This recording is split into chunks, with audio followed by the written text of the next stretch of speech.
తాకట్లో ఉన్న మీ బంగారాన్ని విడిపించి ఆ రోజు ఆన్లైన్ రేటుకి కొంటాం. Sharma gold company.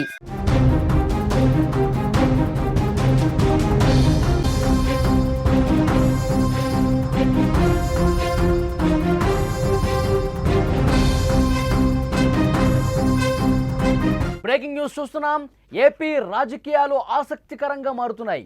వైసీపీని వరుస కేసులు వెంటాడుతున్నాయి. నేతలపై వరుస కేసులతో గుండెల్లో గుబులు మొదలైంది. కొడాలి నాని చుట్టూ ఉచ్చు బిగుస్తోంది. కొడాలి నానికి విశాఖ 3 టౌన్ పోలీసులు నోటీసులు అందజేశారు. చంద్రబాబు ఆయన కుటుంబ సభ్యులపై అనుచిత వ్యాఖ్యలు చేసినందుకు, కించపరిచేలా సోషల్ మీడియాలో పోస్టులు పెట్టినందుకు కేసు నమోదైంది.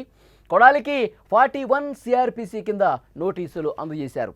ఇప్పటికే లిక్కర్ స్కామ్ కేసులో ఏపీ సర్కార్ దూకుడుగా ముందుకు పోతోంది. జగన్ను కూడా అరెస్ట్ చేస్తారంటూ వార్తలు వస్తున్న నేపథ్యంలో ఇప్పుడు వైఎస్ఆర్ కాంగ్రెస్ పార్టీలో ఉన్నటువంటి ముఖ్య నేతలు, కీలక నేతలకి కేసుల భయం వెంటాడుతోంది. మాజీ మంత్రులు, మాజీ ఎమ్మెల్యేలు, మాజీ ఎంపీలు, ఆ పార్టీ కీలక నాయకులపై వరుసగా కేసులు నమోదవుతున్న పరిస్థితుంది. తాజాగా కొడాలి నానిపై మరొక కేసు నమోదైంది. ఇప్పటికే ఆయన మీద చాలా కేసులు ఉన్నాయి. ఇప్పుడు ఒక కొత్త కేసు నమోదైందని చెప్పాలి. సీఎం చంద్రబాబు ఆయన కుటుంబ సభ్యులపై అనుచిత వ్యాఖ్యలు చేశారు, కించపరిచేలా సోషల్ మీడియాలో పోస్టులు పెట్టారు అంటూ కొడాలి నానిపై 2024లోనే విశాఖ 3 టౌన్ పోలీసులకు విశాఖవాసి అంజనా ప్రియ ఫిర్యాదు చేశారు. ఈ క్రమంలో కొడాలి నాని మీద under section 353 subsection 2, 352, 351, 196, BNS 467 IT act కింద కేసు నమోదు చేశారు. ఈ కేసుకు సంబంధించిన 41 సిఆర్పిసి నోటీసులను గుడివాడలోని కొడాలి నానికి ఇంటికి వెళ్ళి అక్కడ అందజేశారు విశాఖ పోలీసులు. ముఖ్యంగా కూటమి ప్రభుత్వం వచ్చిన తర్వాత కొడాలి నానిపై పలు కేసులు నమోదయ్యాయి. వాటిపై విచారణ కూడా ప్రస్తుతం కొనసాగుతోంది. మద్యం గోడౌన్ కేసులో బెదిరింపులకు పాల్పడినందుకు, అలాగే వాలంటీర్లతో రాజీనామా చేయించినందుకు ఆయనపై గుడివాడ 1 టౌన్ పోలీస్ స్టేషన్లో కేసు నమోదైంది. దీంతోపాటు తెలుగుదేశం పార్టీ మాజీ ఎమ్మెల్యే రావి వెంకటేశ్వరరావుపై పెట్రోల్ దాడి కేసులో కూడా ముందస్తు బెయిల్ ఆయన తెచ్చుకున్నారు. ఇలా వరుస కేసులతో ఉక్కిరి బిక్కిరవుతున్నటువంటి నేపథ్యంలో కొడాలిపై మరో కేసు నమోదు కావడం సంచలనంగా మారింది. గతంలోనే ఆయన అరెస్ట్ చేస్తారన్న వార్తలు వచ్చాయి. కొద్ది నెలల క్రితం అనారోగ్యానికి గురయ్యారు. గుండె సమస్యలతో బాధపడుతున్న ఆయన్ను మొదట హైదరాబాద్లోని ప్రైవేట్ ఆసుపత్రిలో చేర్చారు. ఆ తర్వాత మెరుగైన వైద్యం కోసం ముంబైకి వెళ్ళి అక్కడ శస్త్రచికిత్స చేయించుకున్నారు.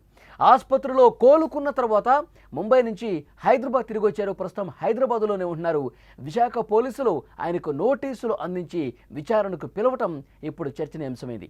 ఎప్పుడైనా సరే ఆయన ఈ కేసులకు సంబంధించి కొన్ని కేసుల్లో ఆయన రెగ్యులర్గా వచ్చి సంతకం పెట్టాలి. అక్కడ గుడివాడలో పరిధి పోలీస్ స్టేషన్లో సంతకం పెట్టడానికి ఆయన వస్తున్నారు, వెళ్తూ ఉన్నారు. హైదరాబాద్లోనే ఎక్కువ కాలం ఆయన నివాసం ఉంటున్నారు. ఈ నేపథ్యంలో ఇప్పుడు కొత్త కేసు నమోదైనటువంటి నేపథ్యంలో ఈ కేసులో విచారణకు పిలిచే అవకాశం ఉంది అని చెప్పి సమాచారం వస్తోంది. ఇక YCP liquor scam case AP రాజకీయాల్ని ఒక కుదుపుతోంది. లిక్కర్ స్కామ్ కేసులో సిట్ అధికారులు దూకుడుగా వ్యవహరిస్తున్నారు. వైసీపీలో పెద్ద తలకాయల్ని అరెస్టు చేసి జైల్లో కూర్చోబెట్టిన పరిస్థితుంది. ఈ కేసులో అసలు సూత్రధారి బిగ్ బాస్ జగన్ అని చెప్పి ప్రచారం జరుగుతోంది. జగన్ను కూడా రేపు మాపో నోటీసులు ఇచ్చి అరెస్టు చేస్తారన్న ప్రచారం ఊపందుకుంది. మొత్తానికి ఈ వరుస కేసులు, అరెస్టులతో వైసీపీలో చాలామంది నాయకుల గుండెల్లో గుబులు రేపుతున్నటువంటి పరిస్థితుంది. కొడాలి నాని అరెస్టు గతంలోనే జరిగి ఉండాల్సి ఉంది. కానీ ఇప్పుడు ఈ కొత్త కేసులు నమోదవడంతో ఆయన్ని అరెస్టు చేస్తారన్న ప్రచారం ఉంది. ఆయన మీద గుడివాడలో చాలా కేసులు నమోదున్నాయి. ఇంతకుముందు నేను చెప్పినట్టు మాజీ ఎమ్మెల్యే కార్యాలయం మీద పెట్రోల్ దాడి కేసు కావచ్చు, అలాగే వాలంటీర్లతో బలవంతంగా రాజీనామాలు చేసినటువంటి విషయం కావచ్చు, అలాగే మద్యం గోడౌన్ వ్యవహారంలో అక్కడ తీవ్రమైనటువంటి బెదిరింపులకు పాల్పడటం, మద్యం గోడౌన్ వ్యవహారానికి సంబంధించి ఆయన ప్రవర్తనకు సంబంధించి ఆయన మీద అప్పటికే ఆల్రెడీ కేసు నమోదైన పరిస్థితుంది. ఇప్పుడు ముఖ్యమంత్రి చంద్రబాబు నాయుడు ఆ కుటుంబం మీద ఇష్టం వచ్చినట్టుగా బండ బూతులు తిట్టినటువంటి విషయానికి సంబంధించి విశాఖలో కేసు నమోదైంది. విశాఖలో అంజనా ప్రియ అనే ఒక మహిళ కేసు పెట్టింది. ఇప్పుడు ఆ కేసుకు సంబంధించి విశాఖ పోలీసులు నేరుగా గుడివాడకు వచ్చి ఆయనకి నోటీసులు ఇచ్చిన పరిస్థితుంది. సో ఈ కేసులో విచారణకు హాజరు కావాలని చెప్పి ఆ నోటీసుల్లో చాలా స్పష్టంగా పేర్కొన్న పరిస్థితుంది. సో డెఫినెట్గా ఇన్ని కేసుల నేపథ్యంలో కొడాలి నాని అరెస్టు అవుతారు ఈసారి అని చెప్పి బలంగా అక్కడ ప్రచారం కూడా జరుగుతోంది. ఎందుకంటే గతంలోనే అరెస్ట్ చేసే అవకాశం ఉంది. ఎందుకంటే గతంలో గుడివాడలో మెరక తోలింపుకు వ్యవహారానికి సంబంధించి 100 కోట్ల రూపాయల కుంభకోణానికి కొడాలి నాని పాల్పడ్డారని చెప్పి ఈ కేసు కూడా ఆల్రెడీ ఉంది. ఈ కేసులోనే కొడాలి నానిని అరెస్ట్ చేస్తారనే ప్రచారం ఎప్పుడైతే జరిగిందో అప్పుడే ఆయన ఆరోగ్యం బాలేదని చెప్పి గుండెకు శస్త్రచికిత్స చేసుకోవాలని చెప్పి ఆయన ముంబై వెళ్ళి సర్జరీ చేసుకుని తిరిగి వచ్చారు. సో అనారోగ్య కారణాలు ఉన్నాయి కాబట్టి ఆరోగ్యం బాలేదన్నటువంటి ఉద్దేశంతో ఏపీ పోలీసులు కూడా కొంత ఆచితూచి వ్యవహరించినటువంటి పరిస్థితి. ఇప్పుడు ఆయన రెస్ట్ తీసుకున్నారు కావాల్సినంత, ఇప్పుడు ఆరోగ్యం బాగానే ఉంది. పాత కేసులకు సంబంధించి ఆయన గుడివాడ వస్తూ ఉన్నారు, ఆ పోలీస్ స్టేషన్లో సిగ్నేచర్ పెట్టి వెళుతూ ఉన్నారు. సో ఇప్పుడు ఈ కేసులన్నీ ఉన్న నేపథ్యంలో ఏదో ఒక కేసులో కొడాలి నాని అరెస్టు కాక తప్పదు అని చెప్పి పెద్ద ఎత్తున ప్రచారం జరుగుతుంది. ఒక వారం రోజుల్లోనే కొడాలి నాని అరెస్టు అవుతున్నారు అని చెప్పి సమాచారం వస్తుంది. ఏపీ పోలీసులు దీని మీద కసరత్తు కూడా చేశారు. దానికి సంబంధించినటువంటి ఆధారాలు ఏవైతే ఉన్నాయో అవన్నీ కూడా సంపాదించినట్టుగా తెలుస్తుంది. ఆధారాలు ముందు పెట్టి కొడాలి నానిని ప్రశ్నించి ఆయన సహకరించకపోతే వెంటనే అరెస్టు చేసే ఆలోచనలో ఏపీ పోలీసు యంత్రాంగం కూడా ఉన్నట్టుగా మనకి ఇన్ఫర్మేషన్ వస్తుంది. ఇప్పటికే వైఎస్ఆర్ కాంగ్రెస్ పార్టీ వరుస కేసులతో కుదేలైపోతుంది.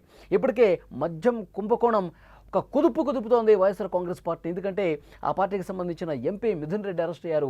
తర్వాత ఏమనుకున్నటువంటి కసిరెడ్డి రాజశేఖర రెడ్డితో పాటు జగన్మోహన్ రెడ్డికి అత్యంత సన్నిహితంగా ఉన్న వాళ్ళందరూ కూడా గోవిందప్ప బాలాజీ కావచ్చు, కృష్ణమోహన్ రెడ్డి కావచ్చు, తర్వాత ధనుంజయ రెడ్డి కావచ్చు, ఇట్లా చెప్పుకుంటూ పోతే చాలామంది ఈ కేసులో అరెస్ట్ అయ్యారు.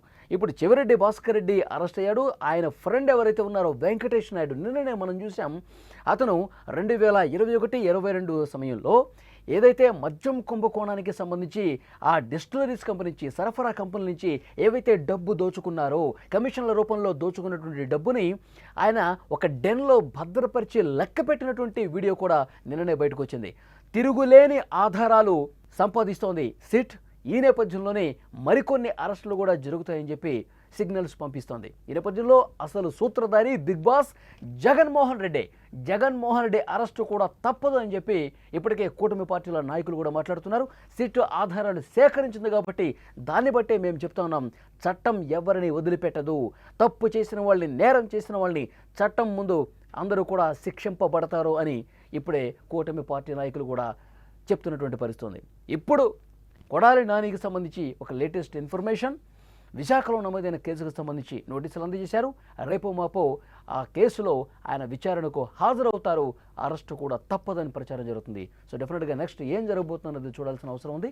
వైఎస్ఆర్ కాంగ్రెస్ పార్టీ నాయకుల ఈ వరుస కేసులు వెంటాడడానికి సంబంధించి ఎవరైతే గత ప్రభుత్వంలో అంటే వైసీపీ ప్రభుత్వంలో చట్టాన్ని తమ చేతిలోకి తీసుకొని ఎవరైతే నేరాలకు పాల్పడ్డారో, ఎవరైతే తప్పులు చేశారో, ఎవరైతే ఇష్టం వచ్చినట్టుగా అసభ్య పదజాలాన్ని ఉపయోగించి అప్పటి ప్రతిపక్ష నేతల మీద మాట్లాడారో వాళ్ళందరూ కూడా ఇప్పుడు అరెస్టు భయం వెంటాడుతోంది.